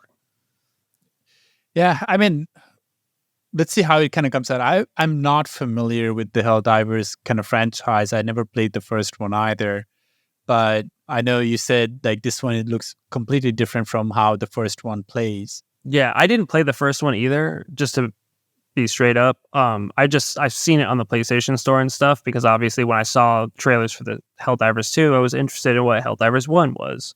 And it's, from what I can tell, it's more of a XCOM RTS type game, so which I'm not great at. So yeah, I mean, I was just gonna have to wait. It's not too far from now. It's just literally 2 months from now. Yeah, release. So we'll see how that one goes. Yeah, but there's a couple of games that we saw that we've been watching teasers and trailers for, but finally now have a release date to it. The one game on my mind for that regard is the Black Myth Wukong. I think we watched its first gameplay teaser like a couple of years ago, and then it went kind of silent. But now this new reveal showed that it's going to be released in August 24th, 2024. Yeah. This was another one I was kind of keeping an eye on, and it just kind of fell off the radar. It looked kind of like you were like the Monkey King or something, Chinese mythos. So Souls-like. It's from adapted, at least like partially adapted from the Journey to the West, which is like the big epic there in China. It's like their Iliad and kind of stuff like that. Yeah. And it covers like a multiple episodic adventures with Monkey King, son Wukong. And looks pretty good. I remember when I first watched the first teaser, the gameplay looked so ahead of a lot of things that was coming out at the time. But now when you look at the same gameplay, it feels like all the other games have already caught up to it. Yeah. So hopefully when it comes out, it doesn't have too much kind of an expectation or anything, but it'll be kind of interesting to see what this game is going to deliver after all these years, if it's still going to live up to the hype. That's what I'm kind of wondering. Because like this was interesting because it revealed the gameplay footage before it did like anything regarding story or trailer. It already showed a boss fight or some elements of it on the first teaser video that we saw of it. Yeah. So that was kind of a interesting play on that. And so that's what people were like believing, oh, this is going to be really something to watch out for in the future. But now we have a release date, so it'll be kind of cool to check out. Plus, I think we need a little bit more games that kind of explores mythology from different parts of the world other than what we are usually see, like, Greek mythology or stuff like that. Yeah. So it'll be pretty kind of nice to see like a Monkey King kind of story on that end. Yeah, I'm pumped for it. I'm all about it. Like you said, it's nice to see some different kind of mythos and background. So I'm for it. I'm all for it. Yeah. Speaking of different kind of mythos, your boy Hideo Kojima also revealed OD, the myth himself, Fucking man. So my only issue with it is that, what the hell did he show us, right? Yeah. What did he show us? What he showed us is like, you'll see this when you're watching like, behind the scenes. It looks like one of those behind the scenes videos of special effects, of character special effects. Like it doesn't have anything other than like the character's face model and it's what they're saying. So what the dialogue that they use, the purple dinosaur dialogue, it's called a phonetic panagram. So we're talking about the OD trailer, right? What they're saying, the sentence is called a phonetic panagram. This is basically a sentence that has every alphabet of the English language used in that one sentence. Yeah. And in addition to that, some people also think that this panagram also has all of the possible voices that an English speaker would make. Yeah. So what they're showing is a really good facial animation and a really good, translating the facial motion to every sound a human person can make and in different emotions, showing this is how good of a technology when it comes to facial, people recreation in 3D looks like. And looking at Death Stranding, how good that was, this is a massive technological leap, in my opinion, if you're able to absolutely perfect, that 3D face look. That's like the last of the thing that a lot of the 3D, artists like, companies like Weta and a lot of the people who do render animation and stuff like that, they want to achieve is to conquer that uncanny valley of where people can recognize a fake face when they see one. Yeah. So this is like getting closer and closer to it. And when I was looking at it, just looking at the face and the sound of it, it looked really, really good. Like, this is one of the best one I've seen in like a long time. Maybe the last best one I saw was that Will Smith movie called The Gemini Man. The Gemini Man. Gemini Man. Gemini Man. I forgot how to pronounce that word. The Gemini Man, where like if you pause a frame of the duplicate Will Smith, it looks really, really good. But when you move that Will Smith's duplicate, you can tell it's the fake. Yeah. It's like that's the uncanny valley, basically. So in this one, they're trying to showcase that they are very, very good at now kind of getting closer to overcoming that uncanny valley. Yeah. Or maybe it's just this guy losing his mind and just posting where the fuck he wants to. I mean, it is Hideo Kojima. So, I mean, the second one is totally a valid option. Yeah, I mean, the animation looks fantastic, but unfortunately, it's just there's nothing really there to talk about. We don't know what the game's about. We know that he's working with Jordan Peele. We know that. Yeah. We know that he wants to do it's a horror type game, and that he wants to basically incorporate more movie style to it. Yeah. So I mean, we'll see. We got OD, and he's got Death Stranding 2 that we know of. So we'll see which one comes out first. Yeah. Well, I hope OD doesn't go down the route of PT. Like we just get like a couple of the one teaser and then that's it. Well, considering this is his studio doing it, we'll actually get a game, unlike PT, where PT he was getting like basically paid by, I can't remember who it was that did that. I think it was the same people that did Silent Hill, Konami or what? Yeah. Konami, but someone else. But with OD being his project, we'll see a game come from it. So yeah. Well, hopefully on my end too. Hopefully we see something. But speaking of beloved Japanese video game makers, I want to talk about Visions of Mana. Cute little Visions of Mana. Yeah, it looks like I have this kind of a weakness for these cute ass JRPG. Like I'll play like these kind of games. I don't know why. I'll spend like hours playing this game. So when I saw the trailer for Visions of Mana, it was pretty exciting. It was felt like a Dragon Quest, Ni no Kuni kind of game. So like I'm looking forward to that one. It's the third person action hack and slash. So like it'll be kind of fun to kind of check it out. So did you ever play any of the other Mana games? Not at all. This is the first time I saw it and I was like, this is like Dragon Quest 11. I'll play this one definitely. So I've actually played the Secret of Mana games. I played a couple of them. They came out back on like the Super Nintendo and stuff. So when I saw them, saw this trailer for Visions of Mana, I was actually really excited to see it because, I mean, we haven't seen a Mana game in ages now. I think the PlayStation or maybe the PS2 was the last time we saw one. So yeah, 15 years, right? That's like quite a while since we've seen anything. Yeah. So, I mean, it's great to see that they're coming out with another one. And I'm interested to see kind of what they do with it, really. If they keep more to how the old Mana games were, or if they're going to implement some new stuff. So it'll be, I'm looking forward to it, to say the least.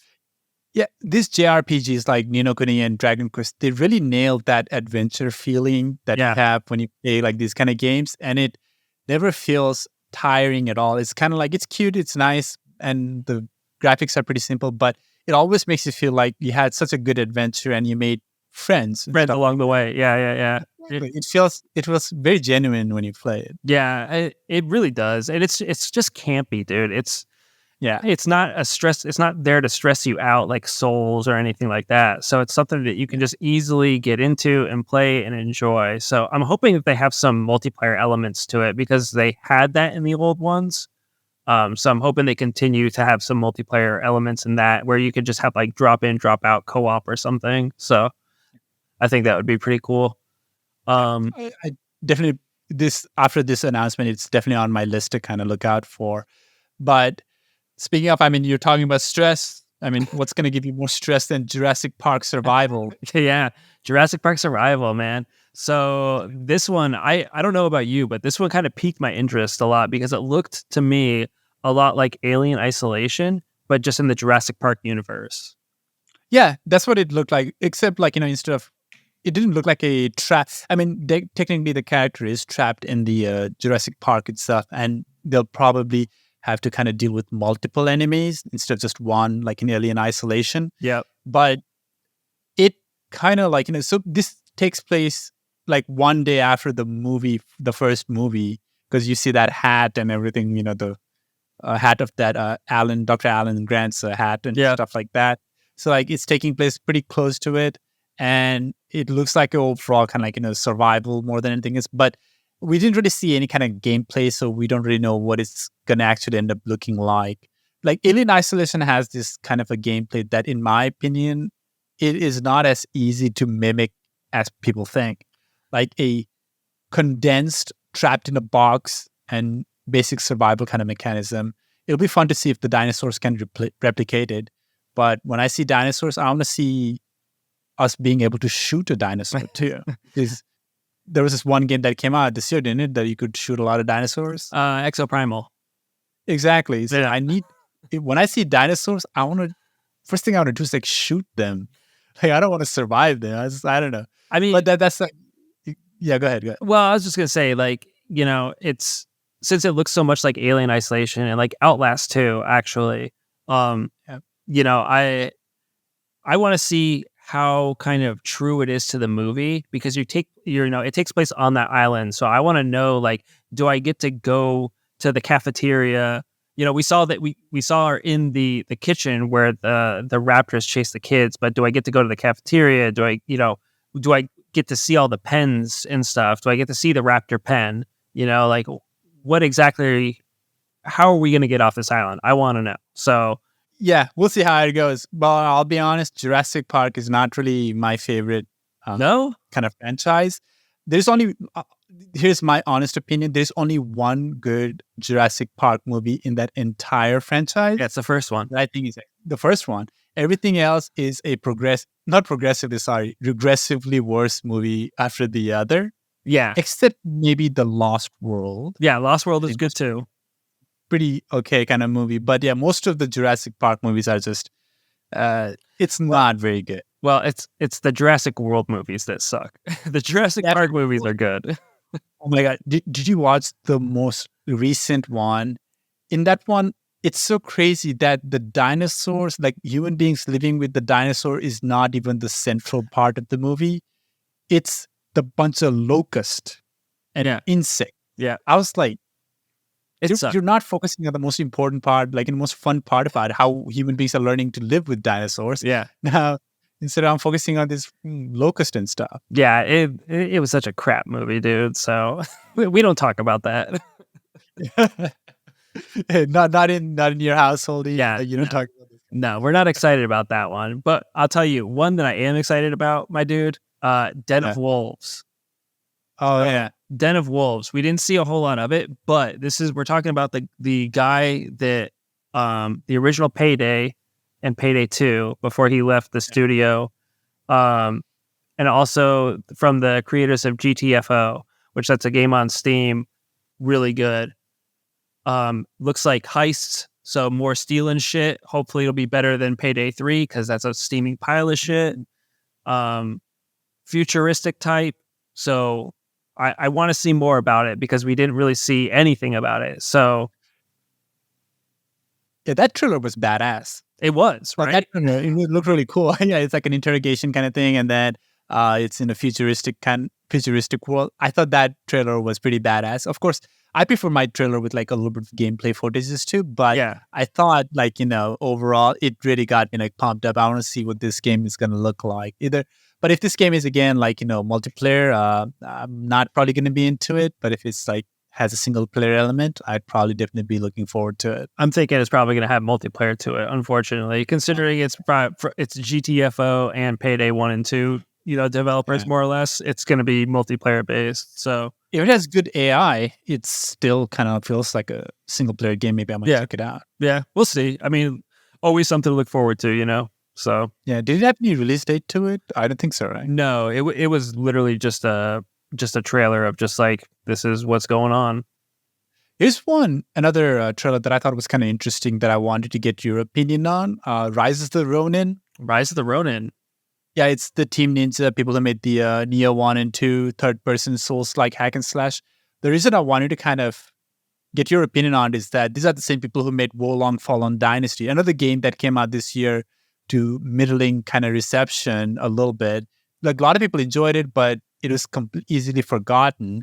So it looked very similar to, the Rise of the Ronin from the gameplay standpoint and everything else. It looked very similar to what Wolong Fallen Dynasty looked like. So what do you think? Like, and do you think this will excite you, or do you look forward to it? So, okay, this is what I'm going to say about Rise of the Ronin. Okay. I did play Neo 1 and 2, and I enjoyed both those games. I really did. Wulong, I didn't enjoy as much as Neo 1 and 2. But I feel like this dev team, they missed their mark. I feel like they tried to recapture what Dark Souls had, or maybe Dark Souls 3 or whatever. They tried to recapture that fire, and it escapes their grasp every time. I felt like with Neo 2, they were starting to kind of find their niche, because it was a little bit better than Neo 1. But then it completely changed again. To me, it seemed like in Wulong. I really like the direction that Neo 1 and 2 were going. I am interested to see where Rise of the Ronin lands. And I've been really excited about this game for quite some time. I will tell you though, the one thing I'm not excited about is the release date. I'm looking at it right 3/22, Yeah. 2024. You think it's too soon for this game? No, that's the same exact day that Dragon's Dogma 2 comes out. Oh.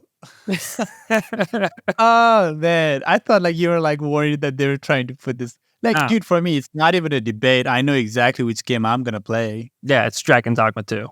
Exactly. Yeah, so that's what I mean. Like, I feel like it's coming out at the worst time. Yeah. So, like, do you think this one will be like Wolong, and like people might enjoy it, but then kind of forget about it? Yeah, I think it's gonna more or less flop for the studio. I think that's a bad time to release, man. Yeah. I am interested to see it though. Like, I do want to play it when it comes out. It's just I'm not going to be playing it right when it comes out. That's for sure. Interesting. We didn't see anything on the Dragon's Dogma 2 in this award show. So I did release the whole 11-minute kind of intro and gameplay and everything to it, but yeah. Well, they did say too that they wanted to focus more on premieres versus stuff we've already seen. So I'm actually surprised that they did show Rise of the Ronin, because there's been trailers and that's been floating around out there for quite some time. So I was surprised to see them talk about that. Maybe they paid them enough, Yeah, I mean, it's just honestly, it's the same thing as Warhammer 40K Space Marine 2.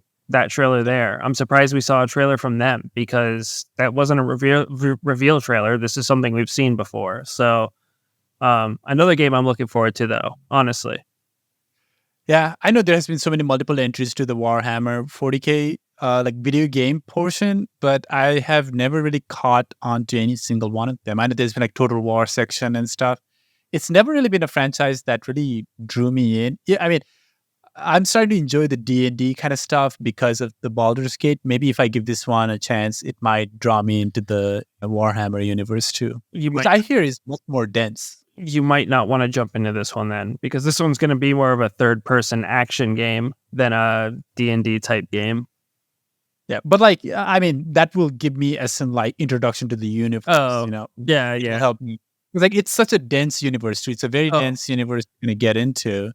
So like, this one will help me kind of like ease into it. And I like this certain section. Maybe I'll check out a little bit more. Maybe I'll go to YouTube and watch 10-minute videos on Warhammer 40K lore or something like that. Yeah, because I believe Dark Tide is also part of the Warhammer series. Another game I was hoping that would be good, but ended up not being great. Yeah, we'll see about that. Yeah. Light No Fire. Talk to me, Ari. Yeah. Oh man, I'm excited about this one. I think they took everything that the Hello Games studio took everything that they learned about the No Man's Sky and decided to put it all in one single planet. That's Yeah. what it looks like. Yeah. Because like I think all the expansions, all of the things that they have learned by creating different models of planet through the procedural generation, they have learned how to put that all together, and it's going to be in one single game. So you'll be exploring different kinds of terrains and stuff like that. It looks like an actual, oh, I'm going to have a fucking adventure. I'm going to go out and have a great adventure and stuff like that kind of game. And I'm really kind of excited. And plus, instead of sci-fi, they're doing a high fantasy kind of thing. Yeah, I honestly, when they announced this, I'm kind of pumped for it. You know, a lot of my gripe with a lot of like the exploring the universe type games, like with No Man's Sky, Starfield, um, it's just that you get to explore the universe, but there's nothing to see. You know, yeah, you just kind of go out there and everything's empty and dead. So hopefully, where we get to just stay on one planet, I want to see this thing fleshed out. You know.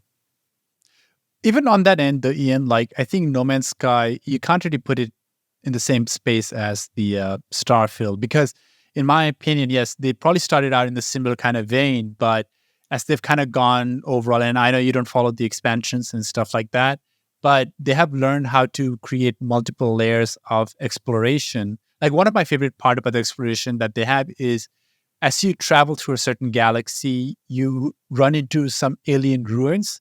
And what you can do with the ruins is that you learn a single word from that ruin.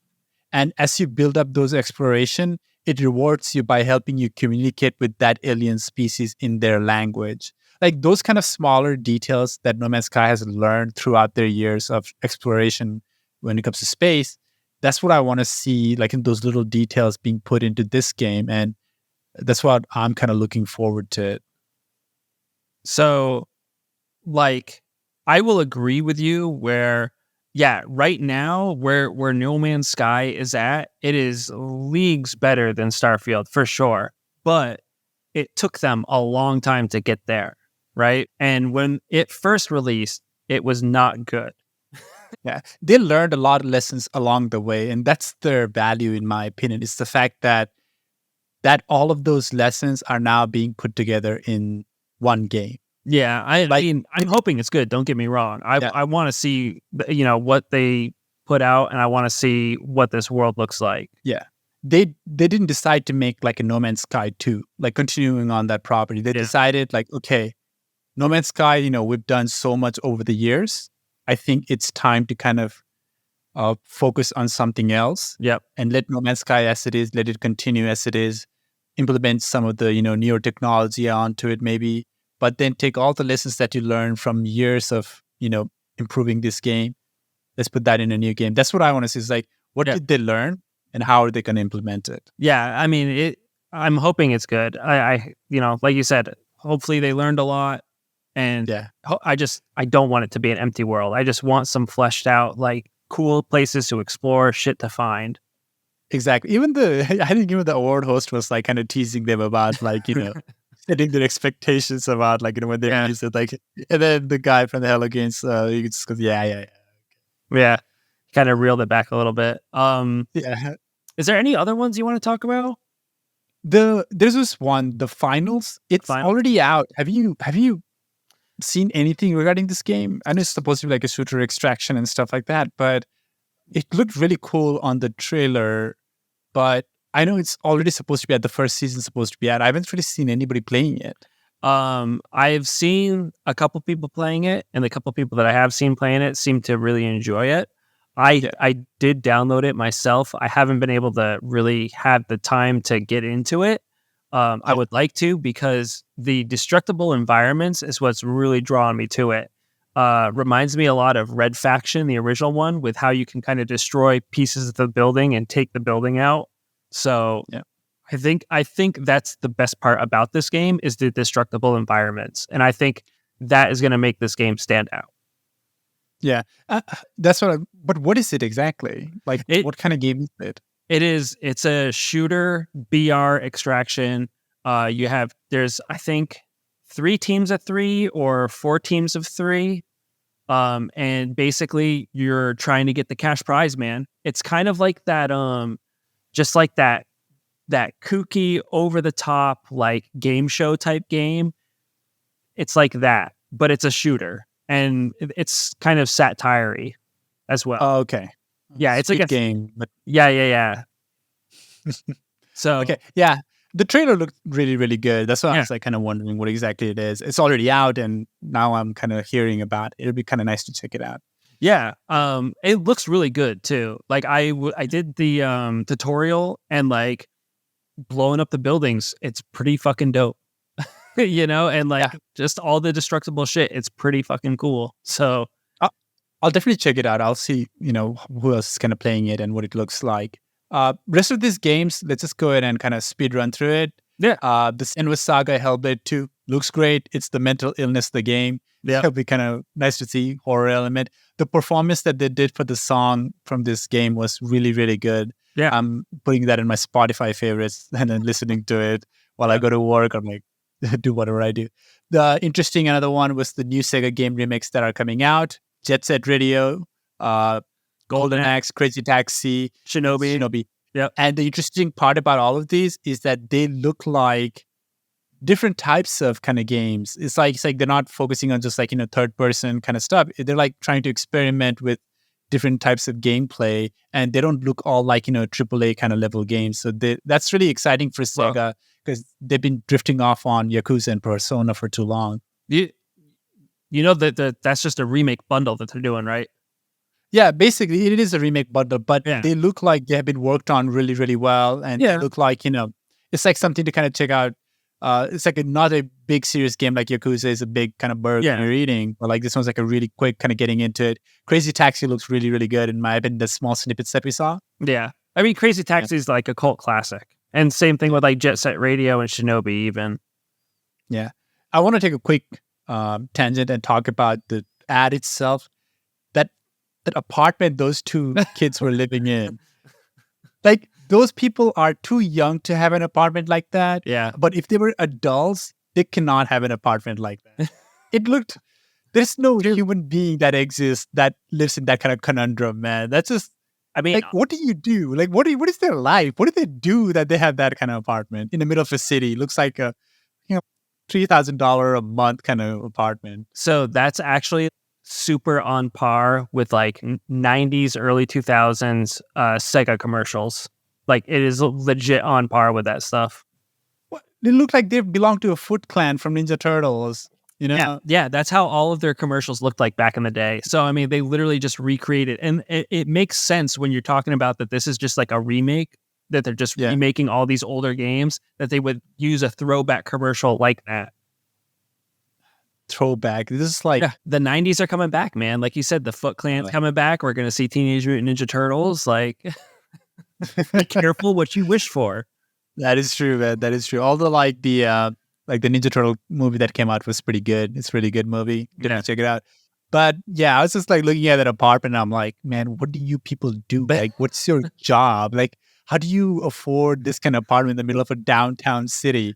I'm like, tell me, teach me, Teach me that. And why does your green look like a 12-year-old's like fantasy dream or something? It's just, That's how I want my room anyway, to look like. yeah, but like you're a grown adult who can make money. Those two look like kids. Yeah.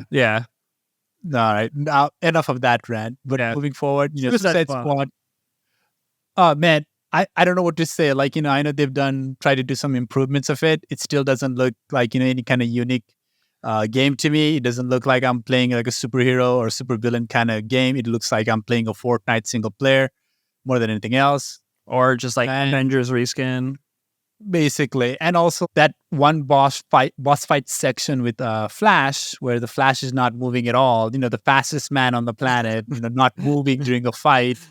Yeah, that looks amazing. But that Green Lantern boss fight looked really cool, though. Yeah. I mean, Giant Green Lantern. I don't know, man. We'll just have to see when this thing comes out, because it's been pushed back. It's gotten pushed back. The fans have not been happy with it. So we just have to see what the hell they did with this game. It was interesting at first, but then the games as a service thing, like it's a mess, dude.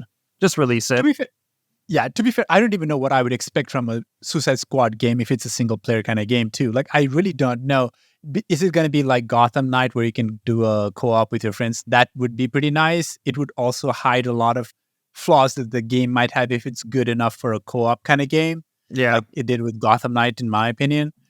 But kind of moving on, the Ready or Not tactical first-person shooter trailer looked really good as well. I know this game has already been out in beta, and a Yep. lot of people actually enjoy it. Yep. And it has a really good AI for your NPCs and how they kind of plan out on how to attack you. It looks really, really cool. So the graphics looks awesome, and it'll be something to kind of watch out for. Yeah, I know the people that have played it have said it's really good, and it's one that I'd like to get into. I need to get that PC, man.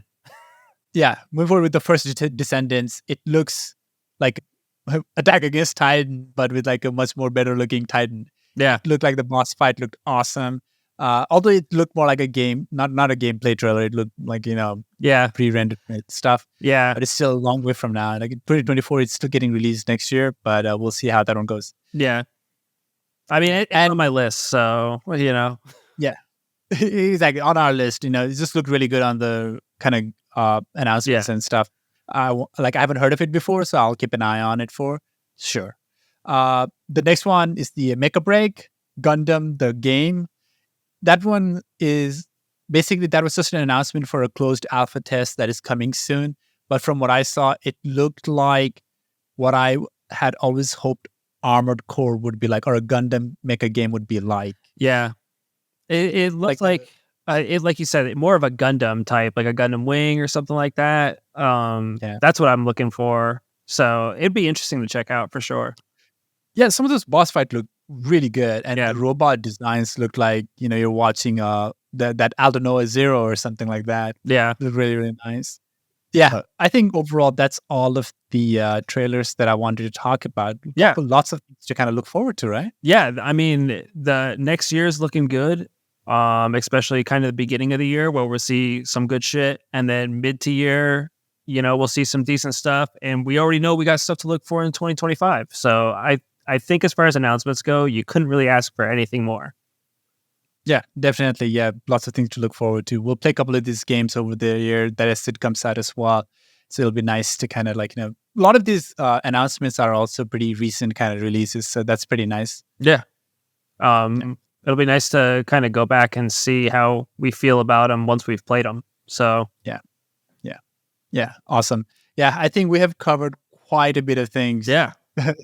In the podcast today, quite a bit of content. I told you it's going to be a big one, man. I mean, this is what happens with TGA. Exactly. I don't mind at all. I mean, I didn't mind watching it. I enjoyed watching it, and I absolutely love talking about it too. So that's really cool. Yeah. And I think we can kind of start wrapping up the show as well. Well, Ian, let's just go ahead and say it, again, thank you for joining. And thank you, Ian, for joining in, talking about video games with me. And I look forward to checking these games out next year with you. And if anybody wants to reach out to us, you can always reach out at hypingbastards@gmail.com. Yeah. And we'll see you next week. Eh? All right. Bye-bye. Later.